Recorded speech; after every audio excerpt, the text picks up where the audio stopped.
In the beginning was the Logos, the Big Bang, the primordial Om. Big Bang theory says that the physical universe spiraled out of an unimaginably hot and dense single point, called a singularity, billions of times smaller than the head of a pin.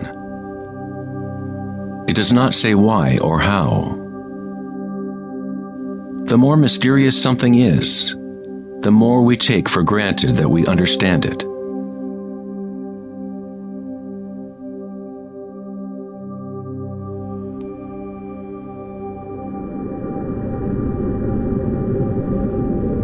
It was thought that eventually gravity would either slow the expansion or contract the universe in a big crunch.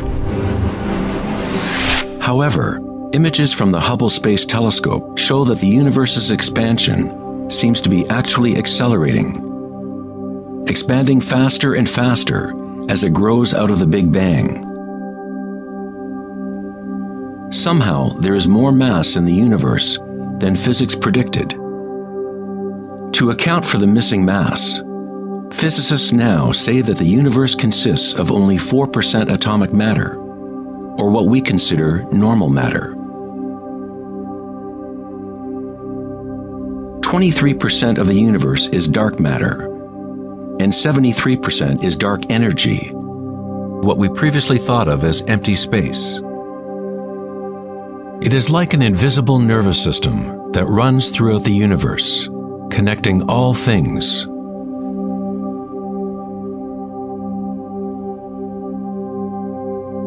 The ancient Vedic teachers taught Nada Brahma, the universe is vibration. The vibratory field is at the root of all true spiritual experience and scientific investigation.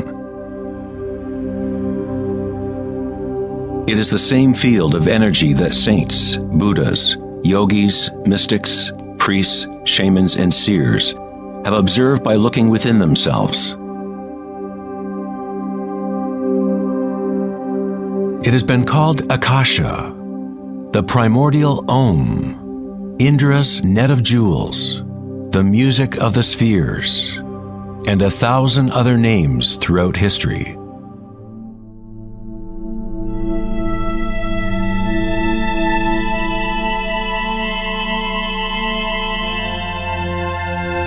It is the common root of all religions.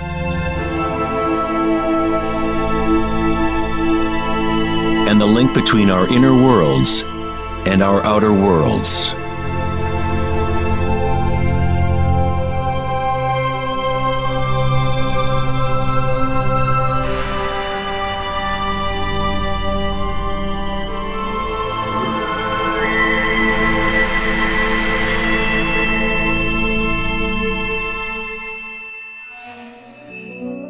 In Mahayana Buddhism in the 3rd century, they described a cosmology not unlike the most advanced physics of modern day.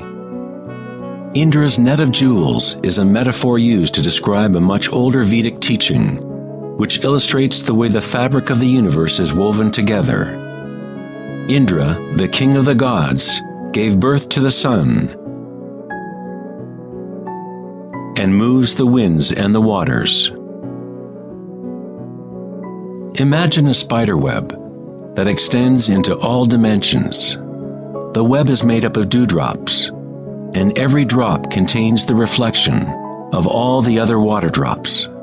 And in each reflected dewdrop, you will find the reflections of all the other droplets. The entire web in that reflection, and so on to infinity. Indra's web could be described as a holographic universe, where even the smallest stream of light contains the complete pattern of the whole.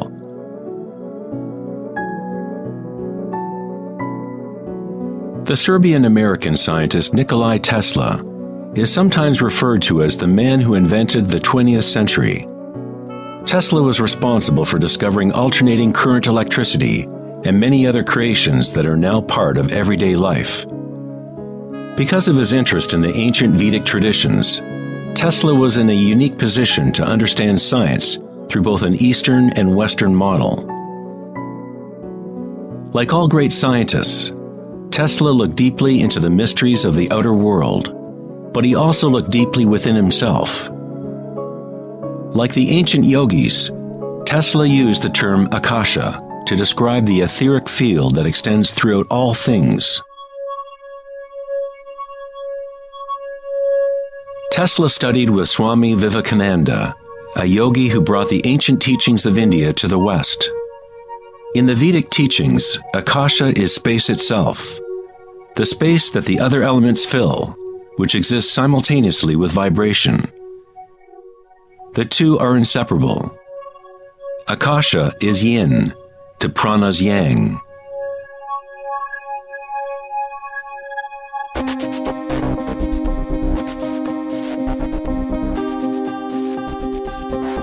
A modern concept that can help us to conceptualize Akasha, or the primary substance, is the idea of fractals. It wasn't until the 1980s that advances in computers allowed us to actually visualize and reproduce mathematically the patterns in nature. The term fractal was coined in 1980 by mathematician Benoit Mandelbrot, who studied certain simple mathematical equations that, when they are repeated, produce an unending array of changing mathematical or geometrical forms within a limited framework. They are limited, but at the same time, infinite. A fractal is a rough geometric shape that can be split into parts, each of which is at least approximately a reduced-size copy of the whole pattern, a property called self-similarity. Mandelbrot's fractals have been called the thumbprint of God. Om Shrim Rim Klim Lam Gam Ganapatiye Varavarada Saravajanam Eva Shabaya Swa. You are seeing artwork generated by nature itself. If you turn the Mandelbrot figure a certain way, it looks sort of like a Hindu deity or Buddha.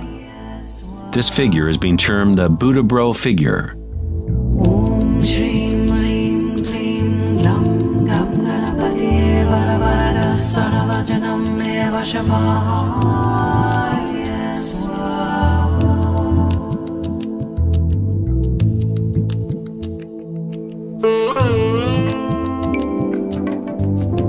If you look at some forms of ancient art and architecture, you will see that humans have long associated beauty and the sacred with fractal patterns.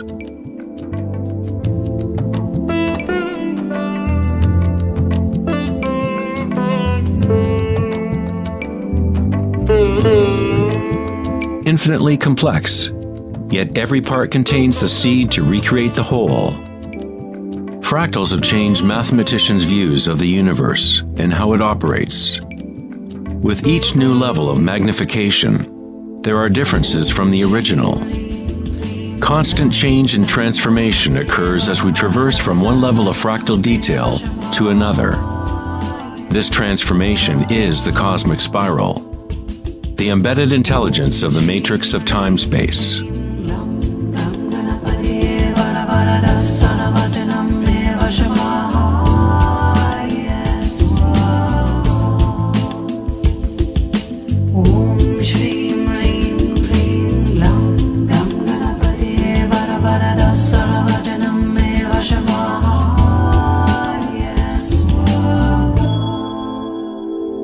Fractals are inherently chaotic, full of noise and order.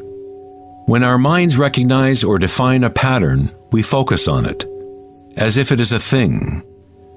We try to find the patterns we see as beautiful, but in order to hold the pattern in our minds, we must push away the rest of the fractal.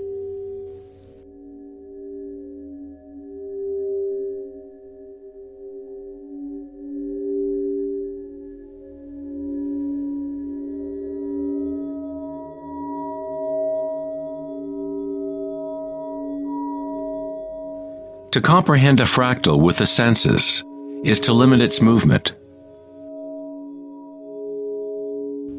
All energy in the universe is neutral, timeless, dimensionless.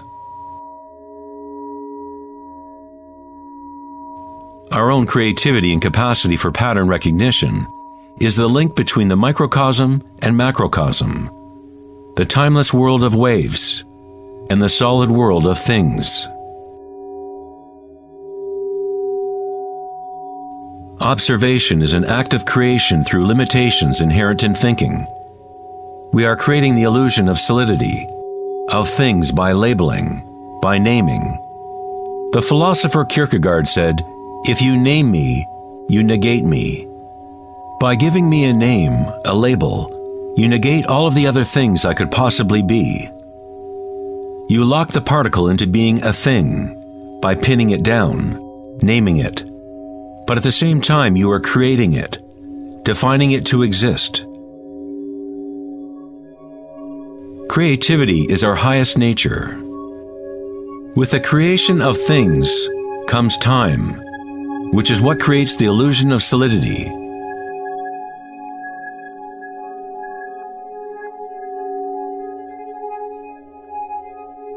Einstein was the first scientist to realize that what we think of as empty space is not nothing. It has properties. And intrinsic to the nature of space is nearly unfathomable amounts of energy.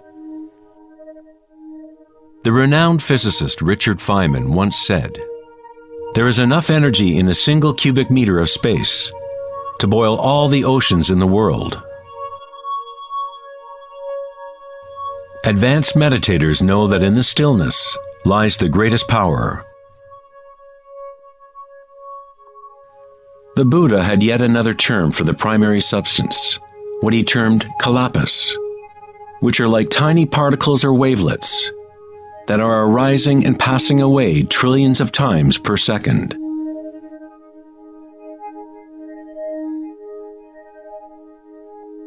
Reality is, in this sense, like a series of frames in a holographic film camera, moving quickly so as to create the illusion of continuity. When consciousness becomes perfectly still, the illusion is understood, because it is consciousness itself that drives the illusion.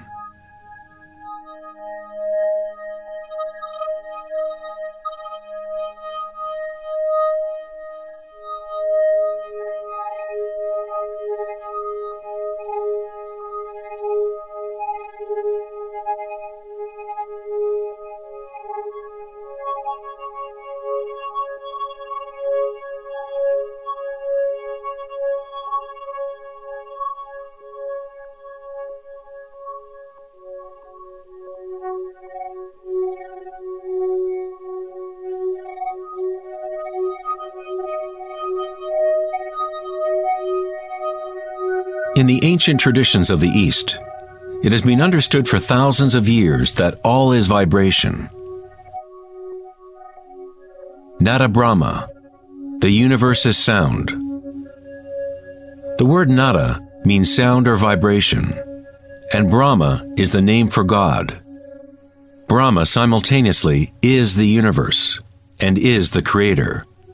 The artist and the art are inseparable. In the Upanishads, one of the oldest human records from ancient India, it is said, Brahma the creator, sitting on a lotus, opens his eyes, and a world comes into being. Brahma closes his eyes, and a world goes out of being. Ancient mystics, yogis, and seers have maintained that there is a field at the root level of consciousness. The Akashic field, or the Akashic records, where all information, all experience, past, present, and future, exists now and always. It is this field or matrix from which all things arise, from subatomic particles to galaxies, stars, planets, and all life.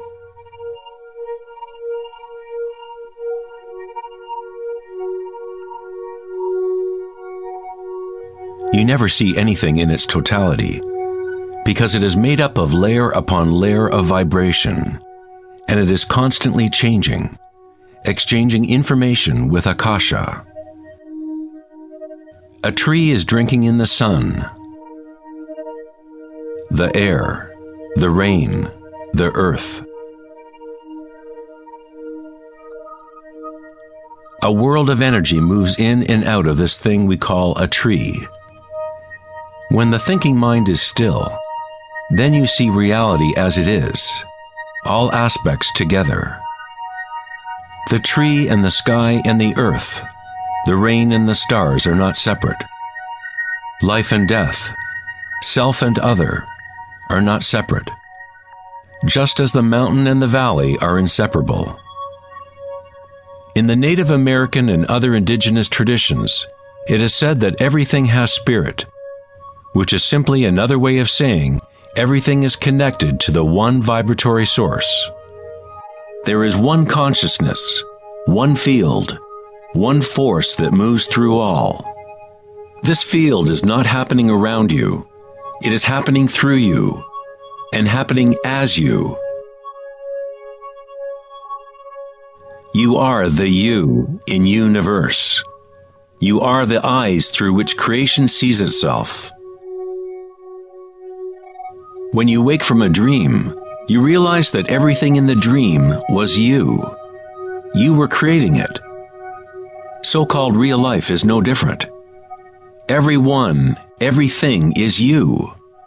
The one consciousness looking out of every eye. Under every rock.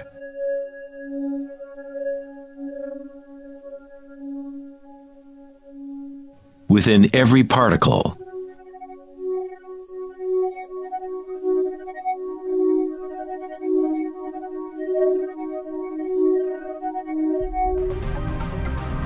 International researchers at CERN, the European Laboratory for Particle Physics, are searching for this field that extends throughout all things.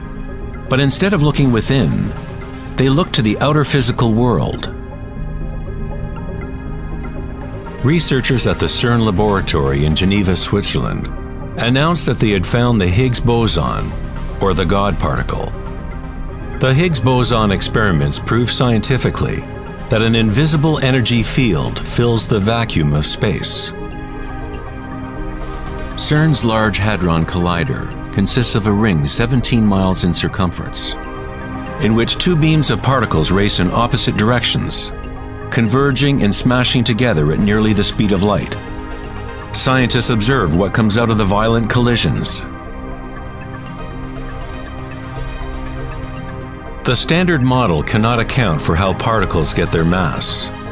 Everything appears to be made of vibration, but there is no thing being vibrated. It is as if there has been an invisible dancer, a shadow, dancing hidden in the ballet of the universe. All the other dancers have always danced around this hidden dancer. We have observed the choreography of the dance, but until now we could not see that dancer.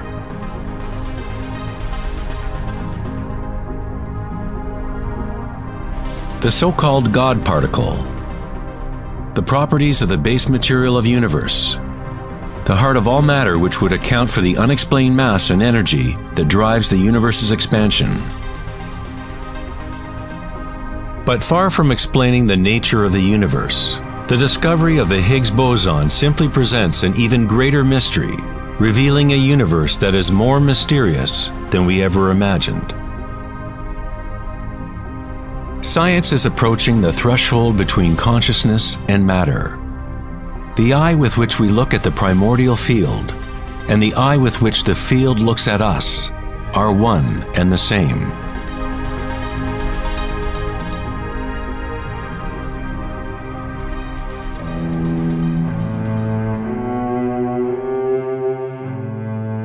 The German writer and luminary Wolfgang von Goethe said, "The wave is the primordial phenomenon which gave rise to the world." Cymatics is the study of visible sound. The word cymatics comes from the Greek root cyma, which means wave or vibration.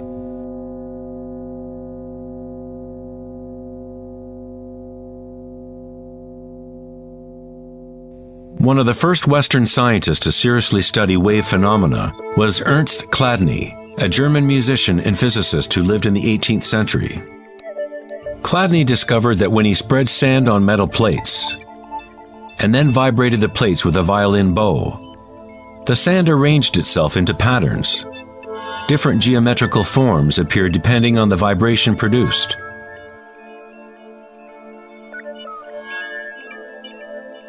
Chladni recorded an entire catalog of these shapes, and they are referred to as Chladni figures.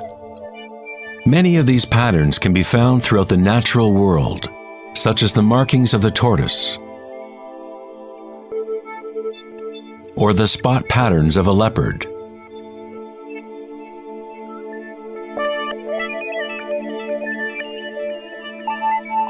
Studying Chladni patterns or cymatic patterns is one secret way in which high-end guitar, violin, and other instrument makers determine the sound qualities of the instruments they make.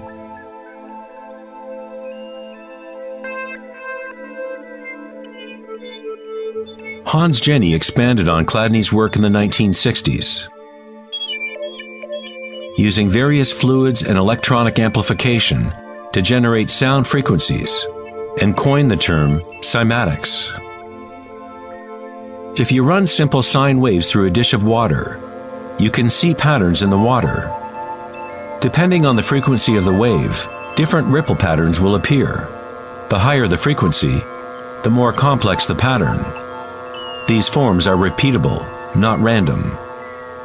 The more you observe, the more you start to see how vibration arranges matter into complex forms from simple repeating waves.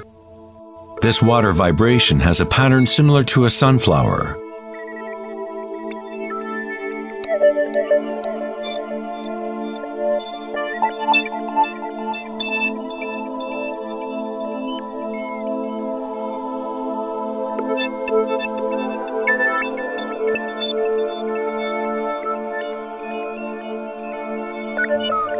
Simply by changing the sound frequency, we get a different pattern.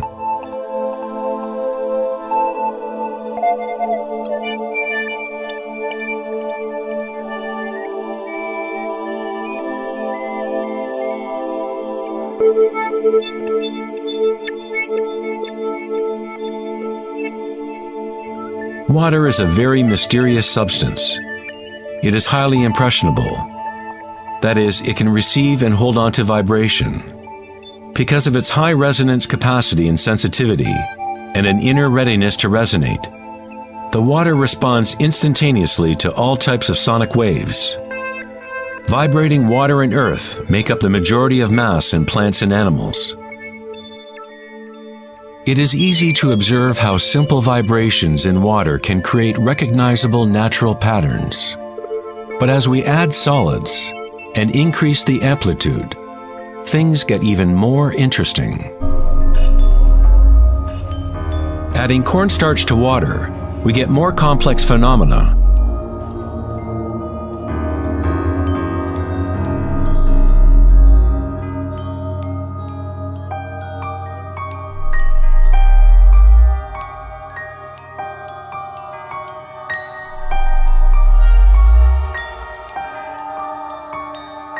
Perhaps the principles of life itself can be observed as vibrations move the cornstarch blob into what appears to be a moving organism.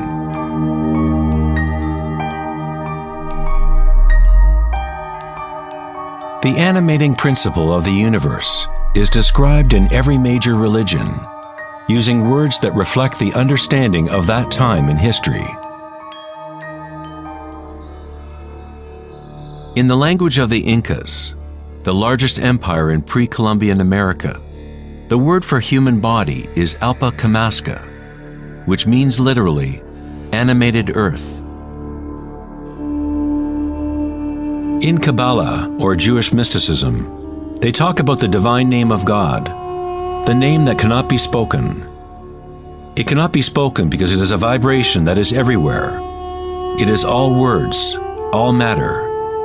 Everything is the sacred word. The tetrahedron is the simplest shape that can exist in 3 dimensions. Something must have at least 4 points to have physical reality. The triangle structure is nature's only self-stabilizing pattern.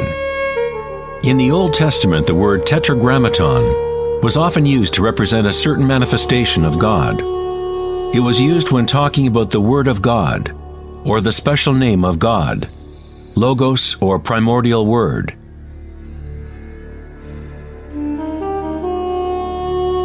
The ancient civilizations knew that at the root structure of the universe was the tetrahedral shape.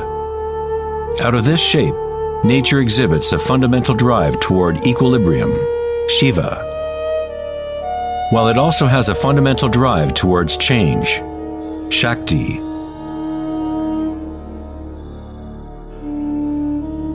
In the Bible, the Gospel of John usually reads, "In the beginning was the Word," but in the original text, the term used was logos. The Greek philosopher Heraclitus, who lived around 500 years before Christ, referred to the logos as something fundamentally unknowable, the origin of all repetition, pattern, and form. The Stoic philosophers who followed the teachings of Heraclitus identified the term with the divine animating principle pervading the universe.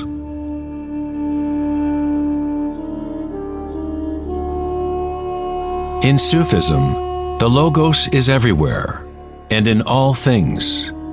It is that out of which the unmanifest becomes manifest.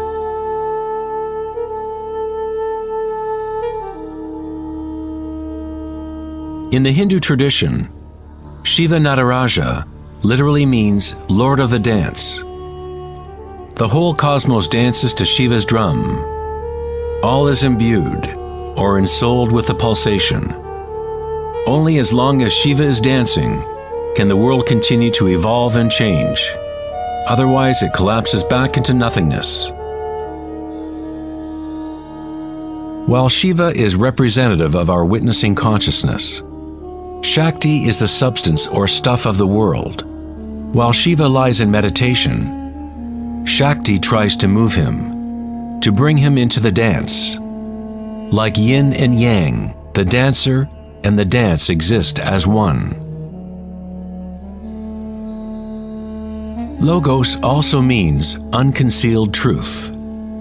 He who knows the Logos knows the truth.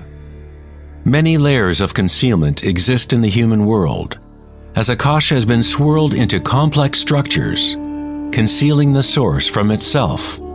Like a divine game of hide and seek, we have been hiding for thousands of years, eventually forgetting about the game completely. We somehow forgot that there was anything to find.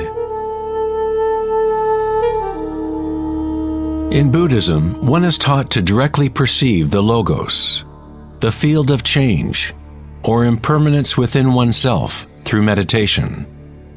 When you observe your inner world, you observe subtler and subtler sensations and energies as the mind becomes more concentrated and focused.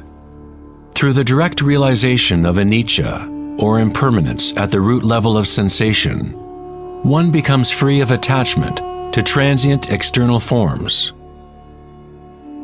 Once we realize there is one vibratory field that is the common root of all religions, how can we say, my religion, or this is my primordial Om, my quantum field?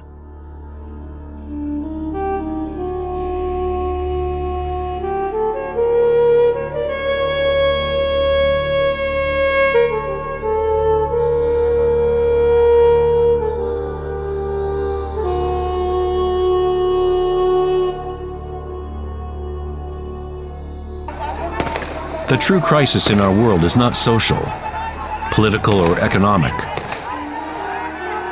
Our crisis is a crisis of consciousness, an inability to directly experience our true nature, an inability to recognize this nature in everyone and in all things.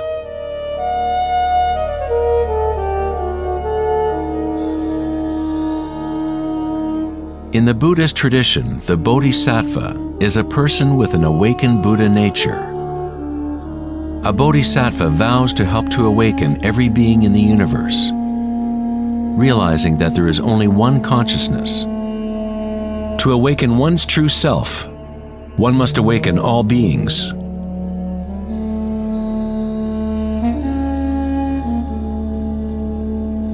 There are innumerable sentient beings in the universe. I vow to help them all to awaken. My imperfections are inexhaustible. I vow to overcome them all. The Dharma is unknowable. I vow to know it. The way of awakening is unattainable. I vow to attain it.